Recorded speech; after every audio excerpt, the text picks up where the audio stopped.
I think it's probably doing its thing now. Yeah. Oh, there we go. Right now we're recording, so we can officially start talking. Yay! Hi, everyone. Thank you so much for joining us for this talk. As you can probably see, the title is Tried and True Strategies for Fostering a Sense of Belonging in Virtual and Offline Spaces, which is not a mouthful at all. And I'm super excited to be joined by Ruthie here, the wonderful Ruthie Berber. Um, Hi, Ruthie. Hi. So good to see you. Happy Friday, everyone. Thank you. Yeah, honestly, I'm so excited for the weekend ahead, but Couldn't now we deny. can ease our way into it. Totally. Get super excited about community, so we're back in on Monday feeling inspired. Yes, Um, that's my so goal.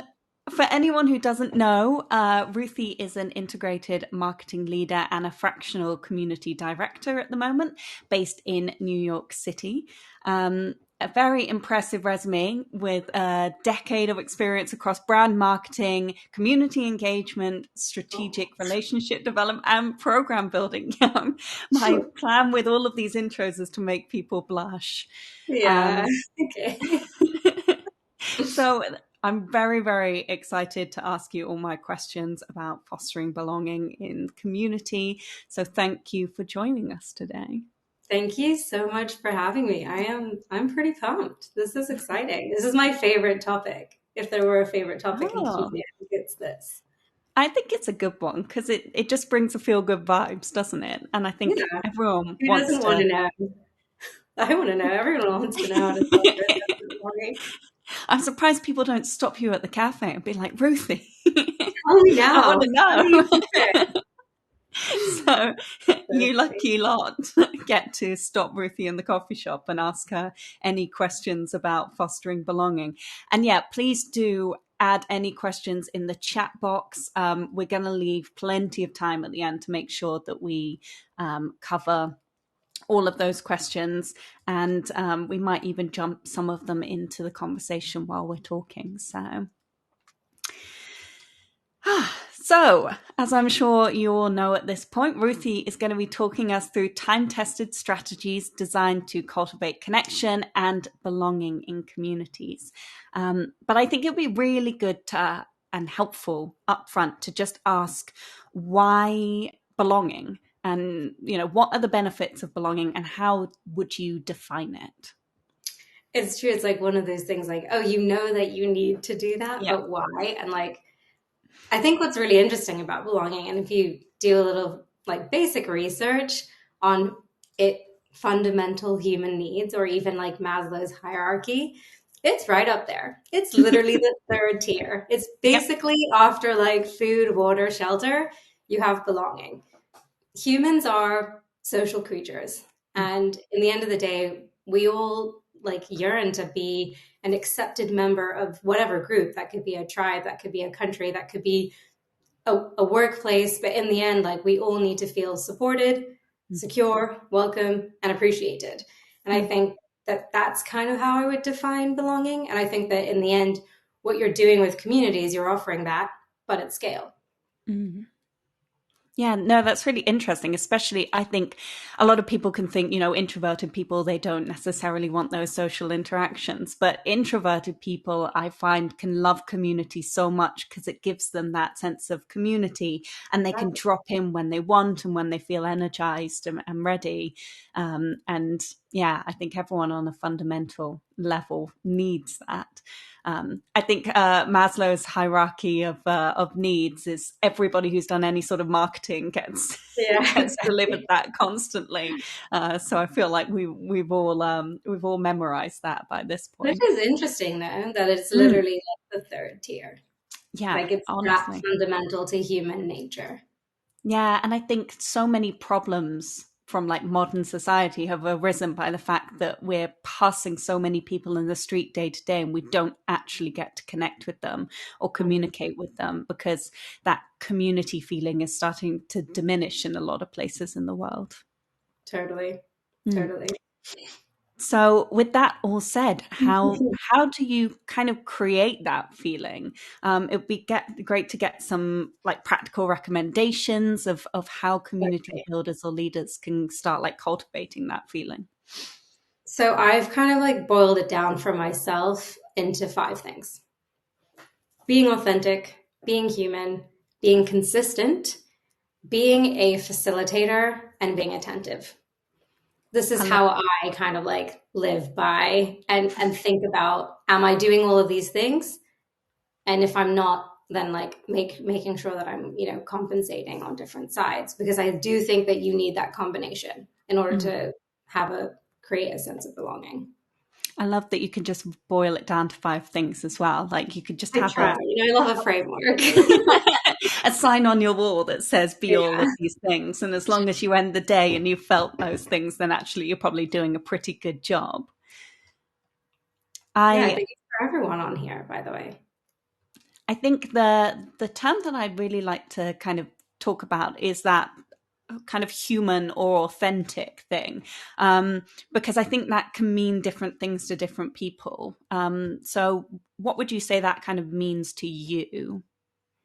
Yeah, so I think I'll start with authentic because I think that sometimes they're like interchanged, but I don't see them the same. So when I think about authenticity, I think about, okay, what is the premise of this community? Like, what is the mission of this community? It is everything that we're doing authentic to that mission, or are we trying to sell something or upsell something that kind of contradicts it? Mm, Because obviously community is not happening in a vacuum. And typically it's happening at a tech organization or a nonprofit or whatever it is. And there's so many ulterior motives and mm, business interests. But if you want your community members to feel psychologically safe and feel a sense of belonging, then it's so important to constantly come back to the reason why they joined your community in the first place. And, I can share like one of the communities I ran was an amazing women in e-commerce community. So yes, I ran it for a SaaS company that was selling to e-commerce brands.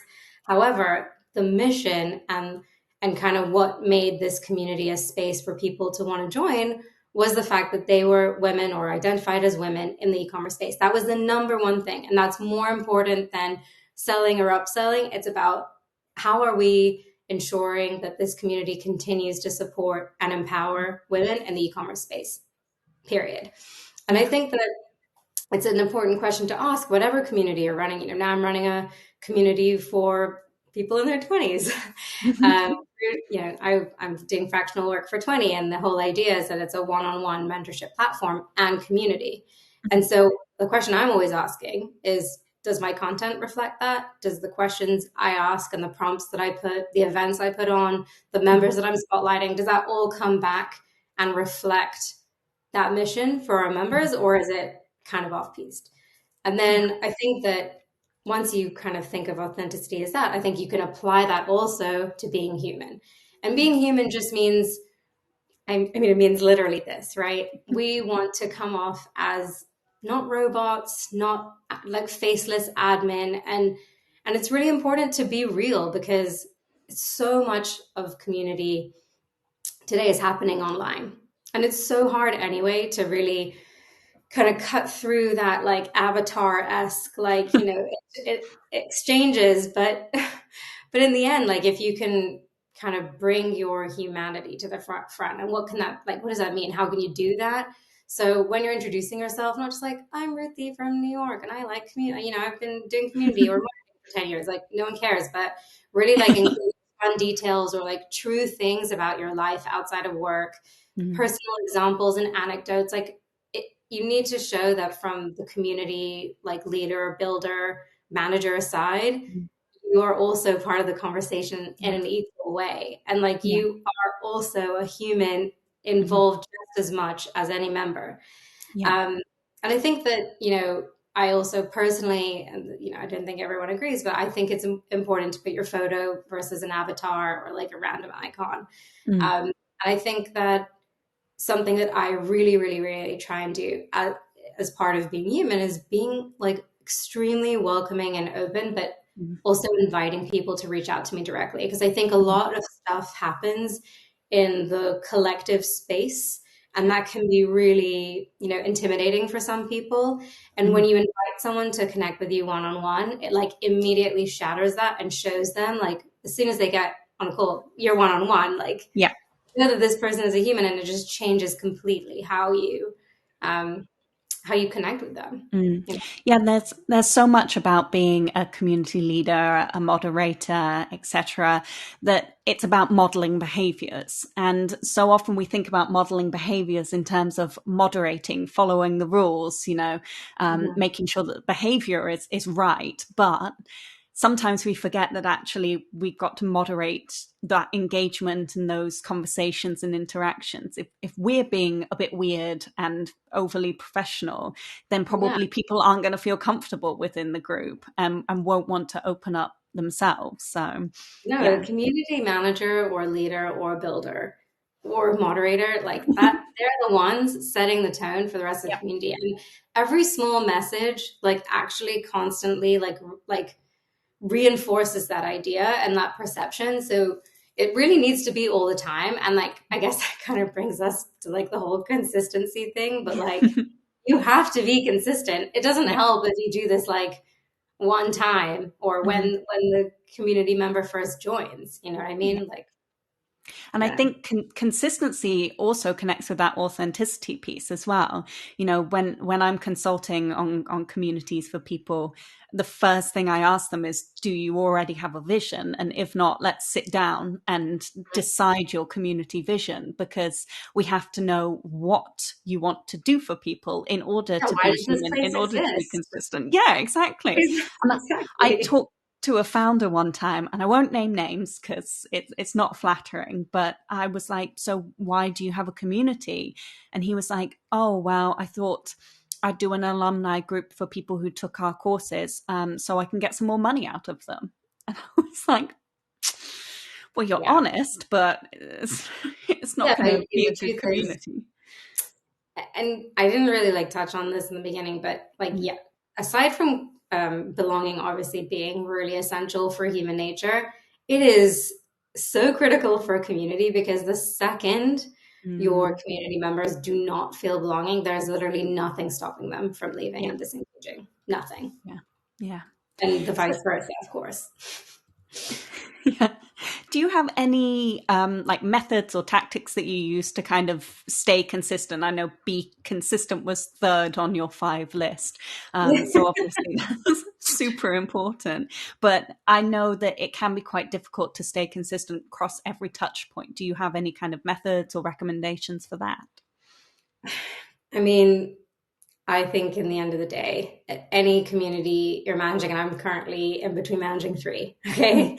And I think you have to kind of map out just basic, not like in-depth flow charts and stuff, but map out what is the, community member journey, what are the touch points, just so that you're aware of them. Because then when you start to realize, oh, well, there's this newsletter, and oh, there's this follow-up email, and oh, there's this event, and oh, it's like, Mm. oh, okay, here are all the places in which I can be consistent. Then it goes back to, like, the authenticity and aligning your Mm. message. But are you, like, making sure that the messaging is matching? Are you highlighting the same things that you highlight in the public spaces, in the forums, versus the newsletters? You have to make Mm. sure, and that's really just on the community Mm. manager to do. Yeah, It's yeah. really important. And I think that when you start to tie everything together, or think really in terms of, like, message of the week or message of the month, like, what are we trying to share this time, or what's our focus?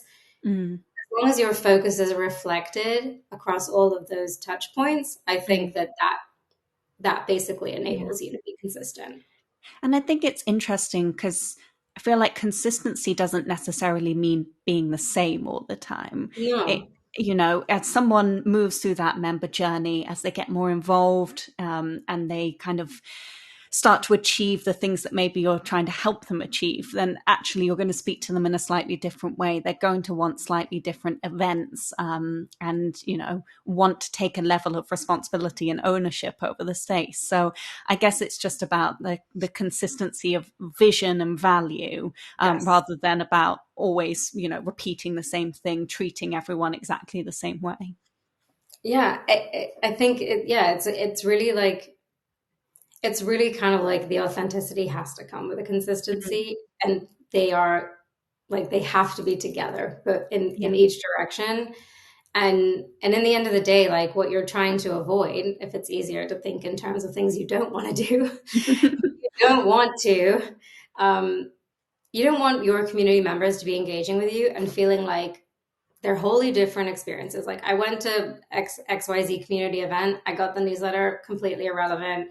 I was in the Slack space, totally something else is happening there. You know, the follow-up email to the event didn't even talk about the things that happened in the event. Just like it's just important to make sure that there's like a consistency and a unification across Mhm. those experiences.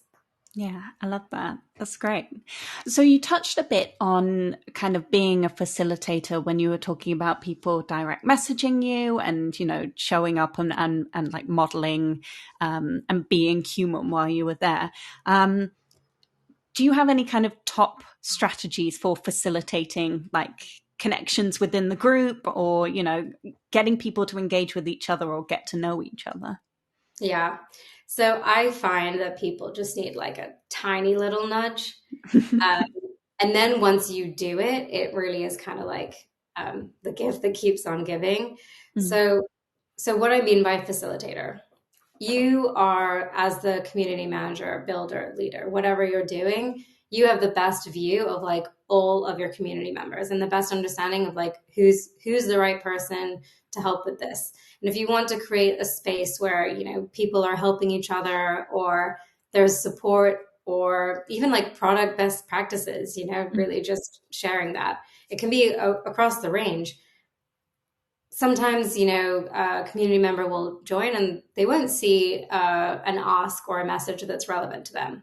So that's when it's on you to go in and be like, aha, this person is asking about TikTok and best practices on TikTok. And I know that member A, that's what they do for a living. So I'm going to mm, tag member A so that member B can then connect, and like there can be like a follow up. Because I mm. think that that's like it's hard, but and it's annoying because obviously I'm telling you, yeah, in the end you're going to have to do the work. Like Yeah. that's the truth. Um, but you know that you need like you're the only one who knows who's the right Mm, person in the group. Like they're asking to a general space. And mm, by the way, same goes for in person, same goes for events. But mm. if someone's looking for something in particular, only you as the admin of the space really knows who's the right person. Yeah. And I think there are other ways that you can, like, aside from tagging people, there are other ways that you can facilitate that connection.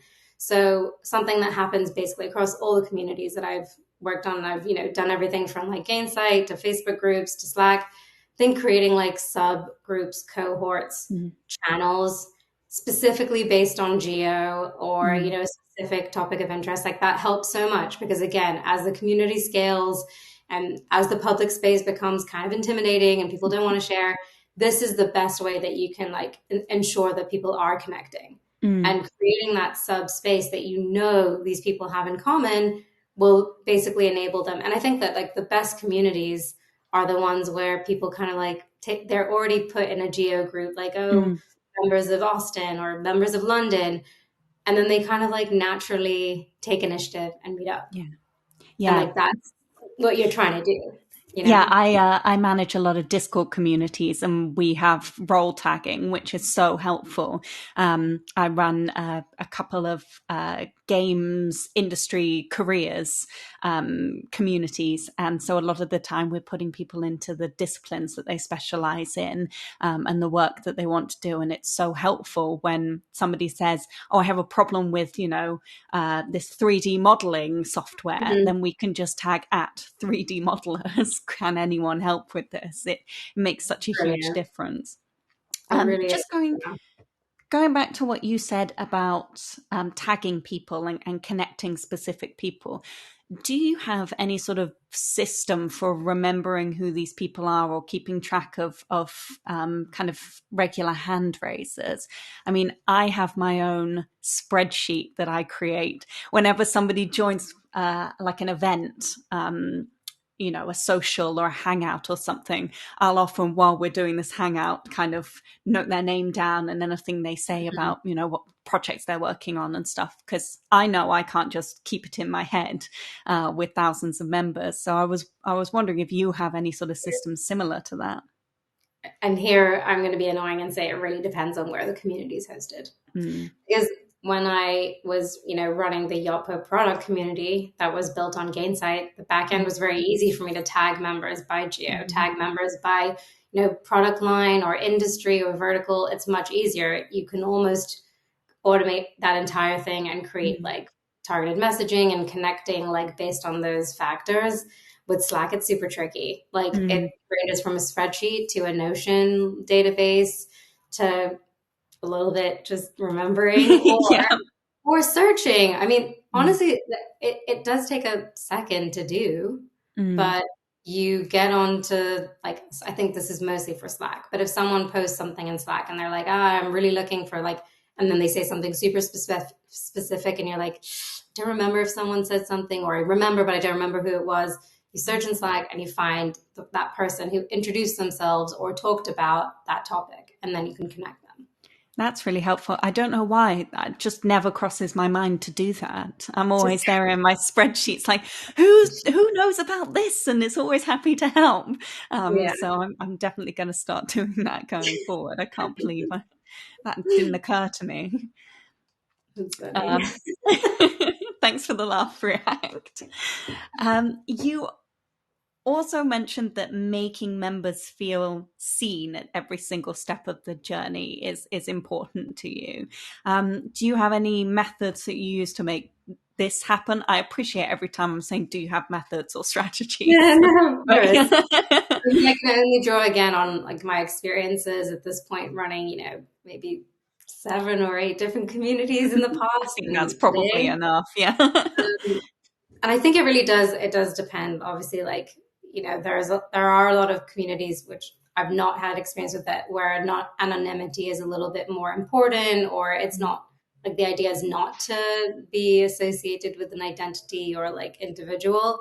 Mm, But typically for me, and I think for a lot of community members, community managers, you want to make your members feel seen, and that feeling of feeling seen goes back and like reinforces the sense of belonging, and it comes mm, from like that authenticity, and it comes from facilitation, mm. and being seen just means like acknowledging them. Yeah. Jenny, And I you think would be that's surprised how much that can make a difference, you I know? think it's so important as well for groups like Tara was saying that they're creating a community of neurodivergent people, people who feel like maybe they're not necessarily seen in day to day life. Actually, getting that acknowledgement from a community can be life changing. Um, Yeah, mm, exactly. And so I guess to go into like methods or strategies, again, it really depends on, what kind of programming you have. But I find like even something as like small as highlighting them in the weekly digest in Slack or in an email or in the newsletter, reading and responding to even the new member intros, like I can't even tell you how far that goes. And mm, as a community member, when I join a community and it's like, oh, I need to write my intro, and I write my intro and like no one answers, and not even the community like space owner, it's mm. such a turn off. It Yeah, really and is. if I look back through the introductions and I see no one's responding, I'm like, why would I Why bother? would Because I? no one's reading this. Exactly. I can't tell you how important that is. I think like Mm, that should be if there's one thing to take away, it's like from the beginning, you have to acknowledge and like mm, show your members that you see them and recognize yeah, them. And then you can find creative ways, yeah, like I think something about like the creating localized groups, like you've paid attention. You're like, wow, mm, there are a lot of people in here from Atlanta. I'm mm, gonna go ahead and propose that we create an Atlanta subgroup because you're paying attention. You're mm, making them feel seen, mm, and you're then creating or like adjusting the community space to that, and mm. that shows them that they've been seen. Do you know what I mean? So it's like kind of like a circle that reinforces itself. Um, and I think that comes, like I said, from the beginning, from Mm. the start of like onboarding a new member, whether it's to a Slack space or to a community platform, or even one of the communities I run doesn't have a digital hub. Mm. It's purely events and newsletter. So how can you give back? How can you highlight? How can you recognize?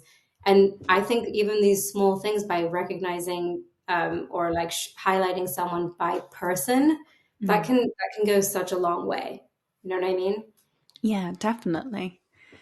I feel like as well with the welcoming new members, like that is such a great opportunity to start tagging people as well.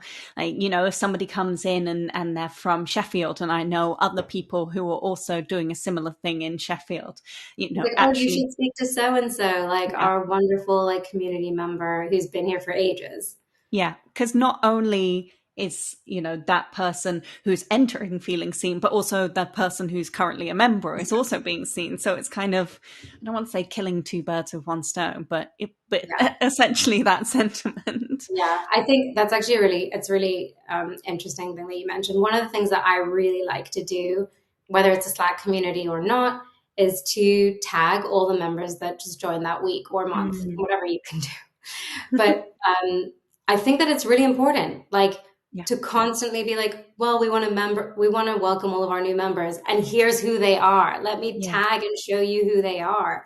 It's not just like, oh, generic welcome to everyone who joined us this week, or the X Mm. amount number that we just hit as a membership total. No, it's like, Mm. hi, we had these people join, like reach out to them, connect with them. And like that also goes a huge, like it goes such a long Yeah. way. And you can automate that. There are so many bots and stuff that do that in Slack. Mm. And you know, I think when you're like putting together like from based on a community platform, you want to like include it in your newsletter.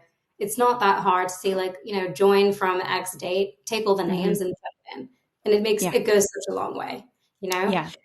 And then one of the other things that, and I guess it depends again on the system you're using, but more for like platforms, Mm. a direct message, and that can be automated from the community admin Mm. manager, whatever it is. Hey, welcome. This is how like you get along. These are maybe the spaces that will be most beneficial to you. And they know it's an automated message, but it's still like a Mm. person, individual, not like Greetbot says. Da, da, da, da, Yeah. da. It's just not helpful. It's Yeah. still nice because I know that if I reply to that person, They'll then see it's it. an Yeah. actual conversation. Yes, Yeah. it Yeah. was automatically, but it doesn't mean that I don't now have a direct line of communication to the Yeah. community space manager. And that makes me feel a lot more, makes me feel personally feel a lot more Mm. belonging.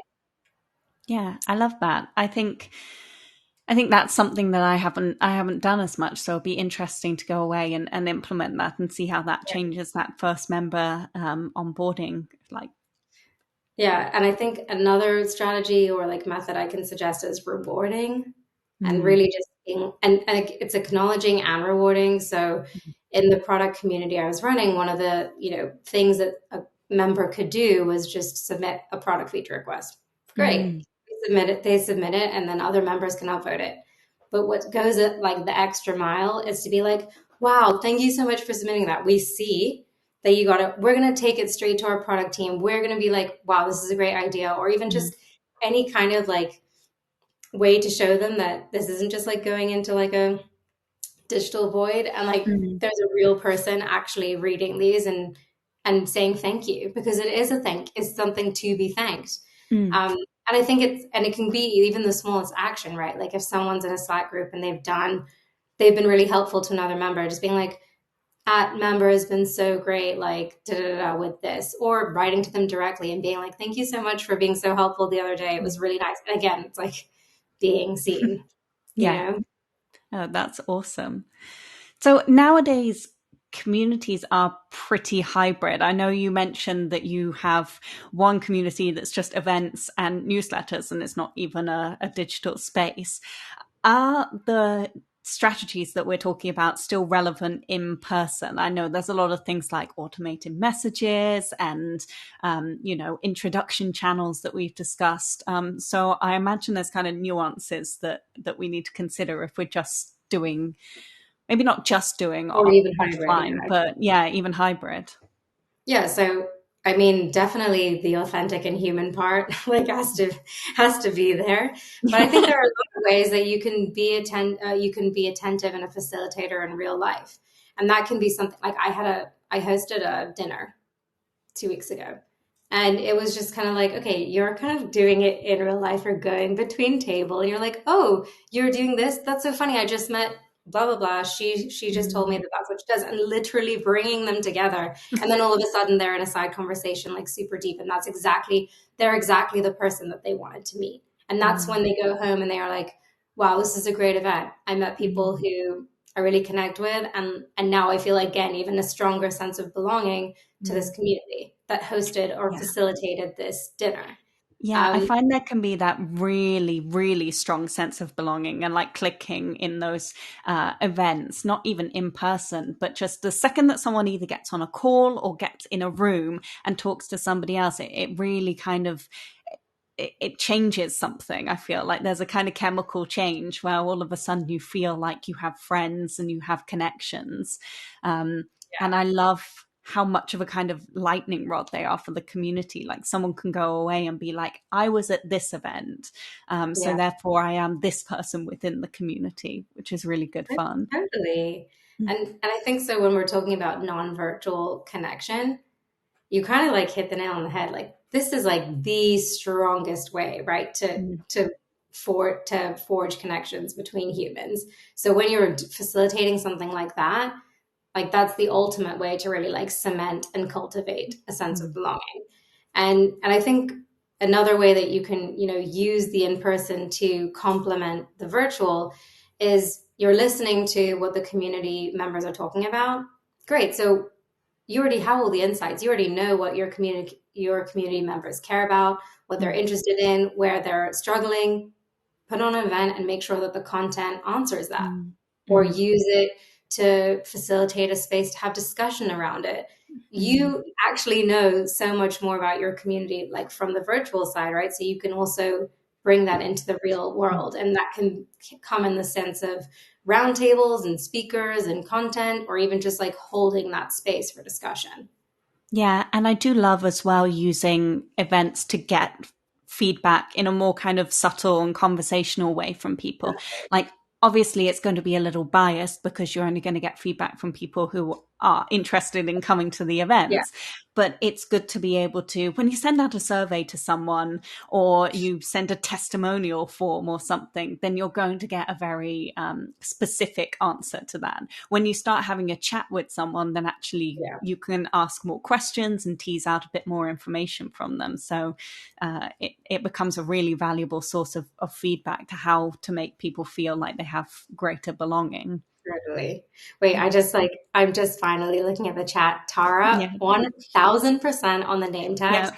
I cannot tell you, I cannot tell you how many times like I've had an in-person meetup and forgotten the name. And it makes such a difference because people feel so uncomfortable. Even like, what's Mm-hmm. your name? Who are you? And that just like, completely takes that barrier away. And it makes Mm-hmm. such a difference, really. And people feel a little bit more comfortable and I don't know, like I agree. The name tag is really important because it brings again that personality, that Yeah. humanness We did and a facilitating that again. we had a great Christmas community bash in London where it was led by Community Pros of London and CMX all got together to have Cool. a was it CM? Yeah.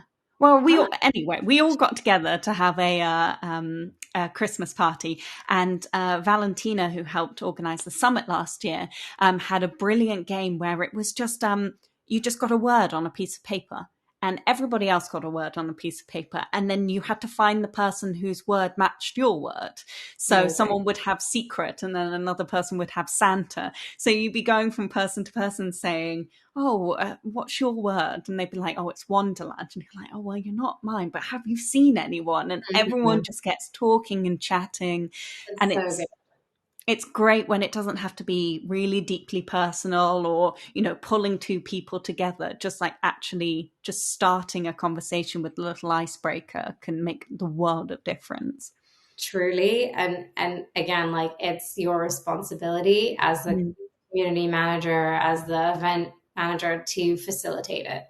You mm, have to like you need to make everyone feel comfortable enough, and that can be done through like a fun game or like we did musical chairs at the dinner. We're just like, okay, the meal is over. Now it's before dessert. You're all moving chairs. And then instantly everyone's like now talking to a complete new set of people. So whatever it is can be like a small thing or a big thing, even like Mm, the name tags and having like name tags in different colors. And so then you find the other like people with your color name tag. And so mm, innately like starts a group. Yeah, like there are all these small things, but it just shows like how in person can complement and mirror what you're kind of mm. doing in the Yeah, virtual space. yeah. And I think it's a great illustration of actually how much people want to connect. It's the smallest thing that we need to actually make those connections with each other. It doesn't take much, but I think it's that first step that people need. And by being a facilitator, by doing these kind of small games, by tagging people, like that is just that small step that you're taking for them to bring them together. And I think it makes all the difference. Yeah, 100%. Oh, that's amazing. So, with all of this said, I think there's been a lot of incredible advice, and I'm sure people have been furiously writing in their notepads. Don't worry, there will be a recording. But if we are implementing all of this advice, how can we kind of tell that we're getting it right? Are there sort of signs that you look for that people are feeling connected, that the community is thriving, and what would those be for you? So I'm going to say something pretty straightforward. I'm going to say that your members will tell you. Okay. And I'm not saying this is the end all be all, but I Mm, can tell you when people actually do feel a sense of belonging and they really value and feel like they're getting something personally valuable to them from your community, they'll say something. Maybe not everyone, but once you start getting the thank yous, the wow, thank you so much for inviting me to the space. Wow, it was such a special event. Wow, I made such amazing friends, or whatever it is, like that's when you start to understand. When they, especially also what I see like in public spaces, like, I'm so glad that I found this community, or I'm so like on the virtual side, but it can also be at the end of the event. Like, wow, this was so great. I'm so glad I heard about this event. I'm so glad I found out about this community. mm, That's when you're like, click, it worked. Like this person now feels a sense of belonging. But obviously, aside from, waiting and looking out for the thank yous, I think that if you are actually doing this, these 5 things across all of your touch points, aka your community is authentic, is consistent, human, your members interact with one another because you're facilitating that. They know that the management is attentive and is ensuring that there is connection between members. mm. Yeah, it's practically guaranteed that people will feel that sense of belonging, I think. Yeah. And you And can feel finally, the sorry. just You, finally, the last thing is when members start inviting other members. yeah. When they're like, oh, this is a great space for women in e-commerce, or this is a great space for community pros, whatever it is, that's when you know that they feel such a strong sense of belonging that someone else that they identify with, they think would also feel the same. Yeah, and it's really cool as well to see people starting to come into the community, and you yourself can't see what the trigger was. You're like, oh, I've checked our social medias, I've looked at our newsletters, and I can't see why there's been this kind of small influx of people. And at that point, you're like, someone must have, you know, put it out on the airwaves somewhere, recommended it somewhere. So it's, you know, even if you can't track down that exact reason, you know it's because somebody out there was talking Yeah. about it, which is really exciting. Word of mouth, the hardest Yeah. thing to Mm. track, but the most important. Yeah. And I think also you can see that engagement happening on the platform as well. I worked briefly with a company who they were all on board with community, you know, from the CEO all the way down, and they were working hard on it. And so most of the community interactions were either between members of staff or with between members of staff and community members. They were never between two community members. Um, and after a little bit of work, a little bit of time, I got a message saying, "Oh, we've had our first community member interaction together. They just talked to each other. No one from the company was involved in this conversation. And it was just so nice to see. And from there you just build and grow. It's So every community manager's dream come true, yeah. right? Like, I'm sure everyone on the call identifies with this. Like, it happened and I didn't have to do anything. It just happened. Like, They're having a great time together. I'm just going to step back and let them enjoy. So 100%, yeah, 100%. yeah, Catherine, word of mouth is huge. Yeah, It's 100% the best marketing tool because they're coming in already trusting you. Like they know that yeah, you're authentic and human, and you know you don't have to do any of that work to convince them because you've already been vouched for by somebody else, which is brilliant. You just need to live up to the expectations. also, yeah, also true. But yeah, word of mouth is definitely the most powerful, and like it's even outside of community. Let's be real. Like this is the marketing like treasure. This is like what you're Mhm. actually going for because that's when you like, yeah, and it's true. It's really really hard to measure, but once it's happening and basically people are talking about you in rooms that you are not in Mm. positively and doing your work for you essentially, that's when you've like done it, you've Yeah. made it. And I think one of the ways to do that is fostering a sense of belonging, and I really do, because Mm. that one of the communities I'm a part of, and I see that there are some women on here with me, like when you feel a sense of belonging and you feel like, wow, this is such a great place, you're so likely to the next time someone comes in and talks about a need that they have, be like, what, you should join this community. It's Mm. amazing. Like I've been part of it for 6 months and I've already seen so much value. And like that's me doing marketing for a community without having been asked, without there being a referral program, without Mm. being paid dollars for ads on Facebook. Is purely the best, like cleanest version of marketing that you Yeah, can just delivering a for. great experience. Yeah. Um, we have hit 15 minutes to I was going to say 7, but it's 2 for you. It's Saturday for Mohammed. So if if anyone has any questions, we really want to make sure that we cover them. So please drop them in the chat or raise your hand. Oh, we've already got a hand raise. Um, Oh, how do I see oh, that? I didn't see the hand raise. I can. If you want to unmute yourself, and then Rachel is second as well. So we'll go straight to Rachel. Mohammed, take it away. Okay, I'm facing a sweet problem right now. Just a few weeks ago, I started a community. It's a community focus. I planned that it will be grow in a Oh no, I can't small hear. scale. Yeah, you're breaking up a Here, bit, okay, Mohammed. right now. Do you want to Yeah, post it in the chat, and then we can read it and answer it that way? yeah, Uh, just because we can't hear you so well. okay. Well, uh, Sorry. Rachel, should we jump to you while Mohammed is typing, and then we Sure. can go back to the question? Yeah, I was definitely taking all sorts of notes. Thank you, Ruthie. You were a genius. Absolutely brilliant advice. Something I am curious about is, so I think a lot of like, the different connection points and tagging people that you were talking about, like I can see that working really well to make like a large nebulous community kind of feel like it has some more like some structure and like so people can see things. And then you were also talking about the cohorts and how some of those could be geography related, others could be interest related. And I think that with the geography ones, communities I've been a part of, there's like you were talking about, they're self organizing. It's like, oh, let's just go. Like I'm organizing something for a community I'm part of next week.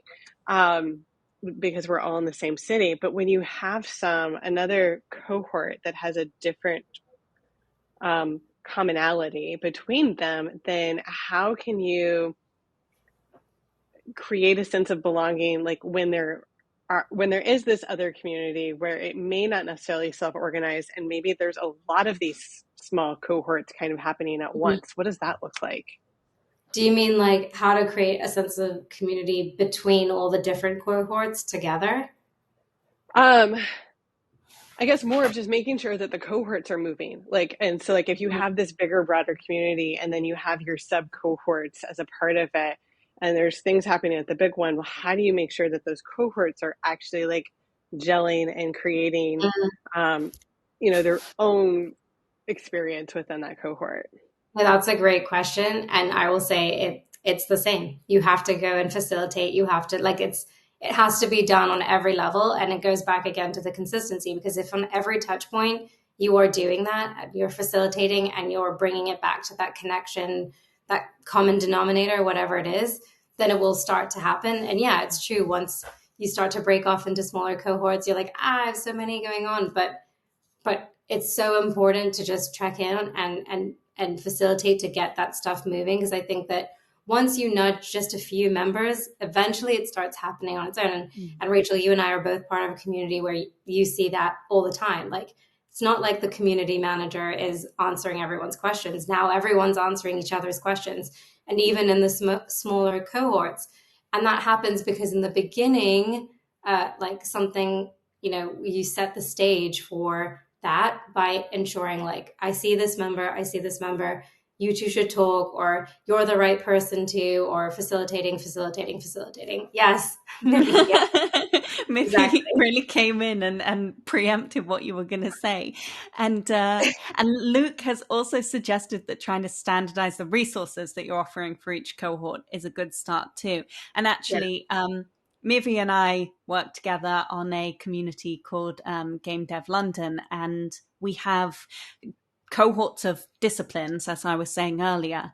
And actually, we're planning to attach a moderator to each discipline, because as much as we really want to facilitate all of this, if you're in a very technical community where there's a lot of knowledge sharing, or questions that are being asked about very particular things that people have studied years and years to learn, then probably you as a community builder and don't know the answer to all of those. So what we're trying to do is put a moderator in place who can not only answer most of those questions for people, but also be that kind of linchpin's the wrong word, that central point to help I think it's facilitate. something that we didn't talk about at all, which is really funny, but it's like an ambassador program, or creating local captains, or whatever it is, like chapter leaders, that when you start to have active enough members that feel such a strong sense of belonging, you can start to tap them to be extensions of you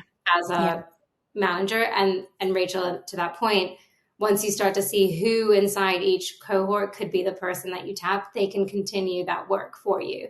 Being facilitating, being attentive, making sure that everything ties back to whatever the mission or vision is for the community space. Yeah, and as long as they see value in it, then honestly, there have been so many people who have stepped forward to volunteer to be moderators, who have done the most incredible job. They pour hours into it, and super user, exactly. Yeah, exactly. And it has many names. It has many names, but it's a chapter leader, it's an ambassador, it's a super user, it's a community champion. It's all different names for the same thing, but it's basically like that tier of community member that is now essentially an extension of the running part of the community versus like the receiving part. Okay, we got Mohammed's question through. So he's essentially said that he's started a tech-based community in Africa. It grew massively within 3 to 4 weeks, which was way above his expectations. So now it's struggling to manage the community. So how can he sustain and keep running that community now that it's blown up? Yeah, I mean, I think I would say in this situation, Mohammed, you're a human being, and if I don't know if you have a team or if you're like one person, but even just being like, hey everyone, I just want to acknowledge the fact that we grew super quickly. I am here. I am reading everything. It's just like, bear with me. It's going to take me a little bit of time, but like, I am a human being, and reminding them that it's not like a robot operated space, but you're that face behind the community, and whatever you need to do behind the scenes to scale. But I think even just acknowledging it and just putting it out up front, like, I think that is a great place to start, to even like value that time and patience. And then you need to start looking at what you can automate, like these direct messages. Can they be automated? Like, yes, they still come from you, and yes, people can still reply to them, but can you automate that part of it? And whatever else, I don't know what platform you're using, but again, like creating those tagging or groups or segmentation that then you can kind of set off in space. And Mohammed, feel free to direct message me after. I'm happy to like go deeper with you on this.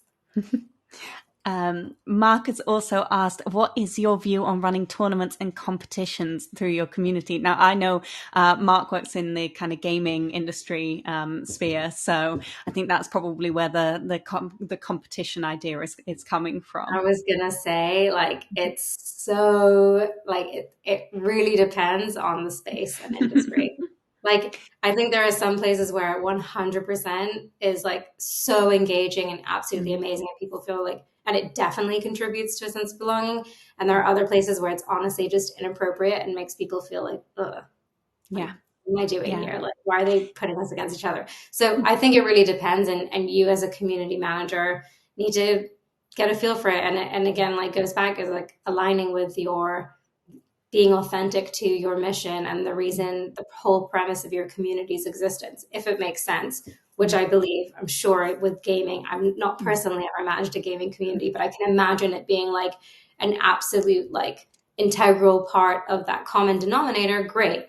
But if it's not part of the common denominator or the thing that brings people together or part of the reason why this space exists, like for example, if the space is, you know, to be a supportive space or a psychologically safe space, a little less. However, having said that, you know, for a product community, something that's very like, you know, product adoption or usage based, and when I ran a community like that, competitions and tournaments all the time, or I mean, less tournaments, I've never gotten that but definitely like competitions and rewarding and badges and points and leaderboards. Like, I think that stuff really works. You just have to be really attuned to what, like, if it's serving your mission or not.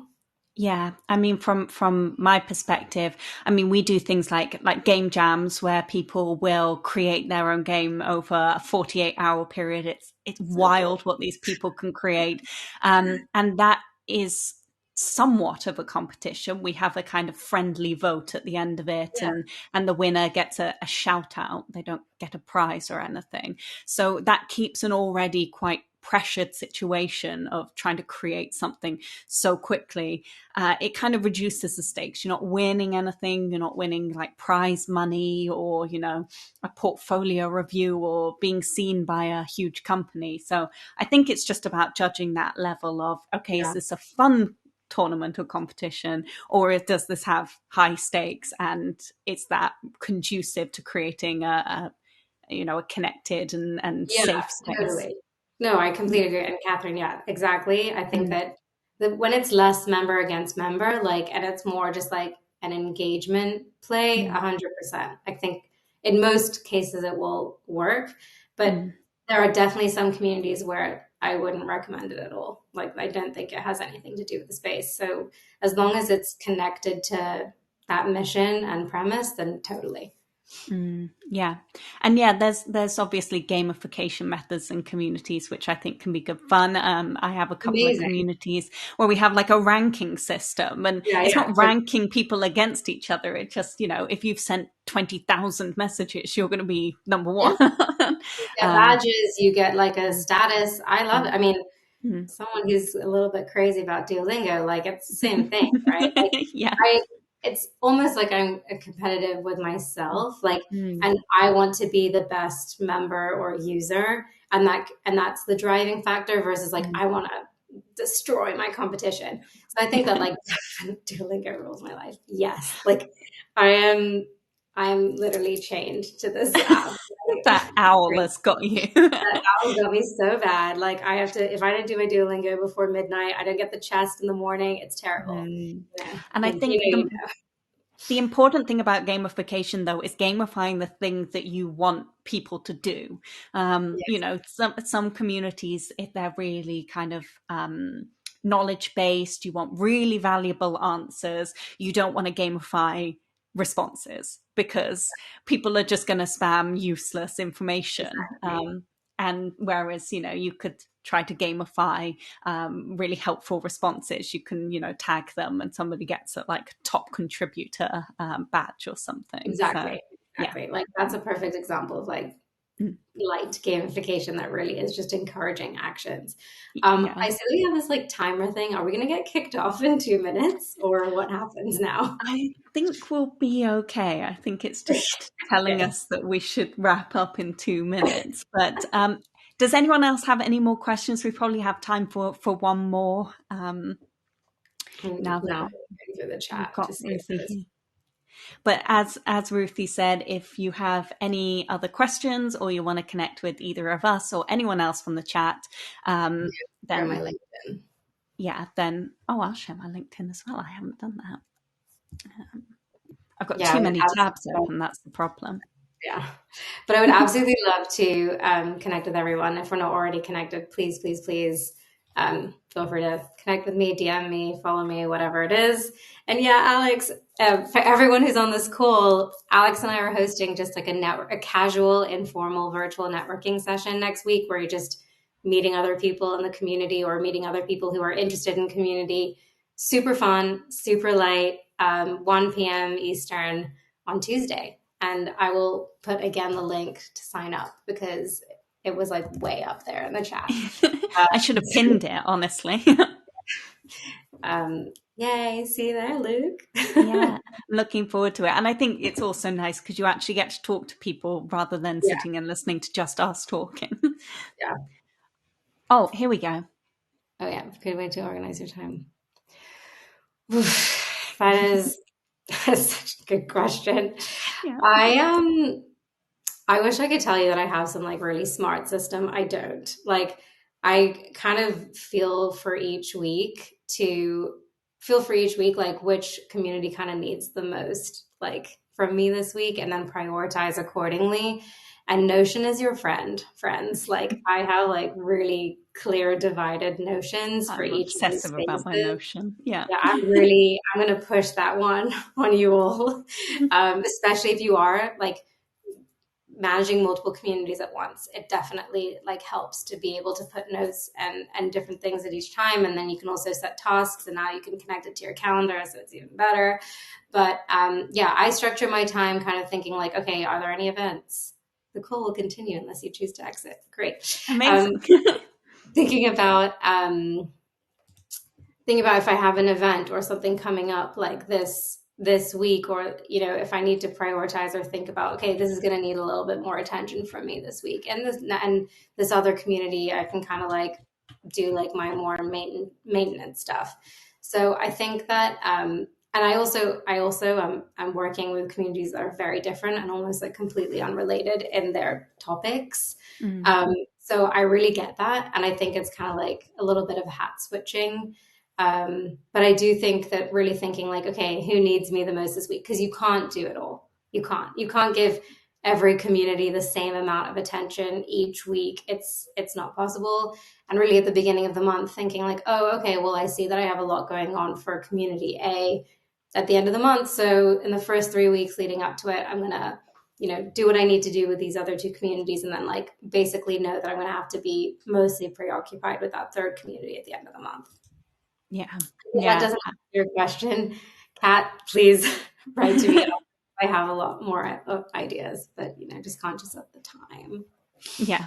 Well, amazing. Thank you everyone for joining us. We won't go on too much longer because honestly, it's a Friday evening, so I'm sure everyone wants to put their feet up and have a cup of tea or a beer, maybe. Yeah.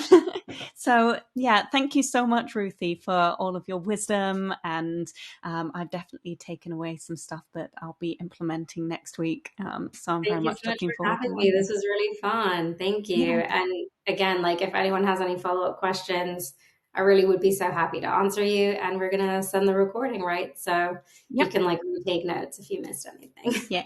Brilliant. Well, hopefully we'll see a lot of you next week for the networking event. But otherwise, do take care and see you again soon.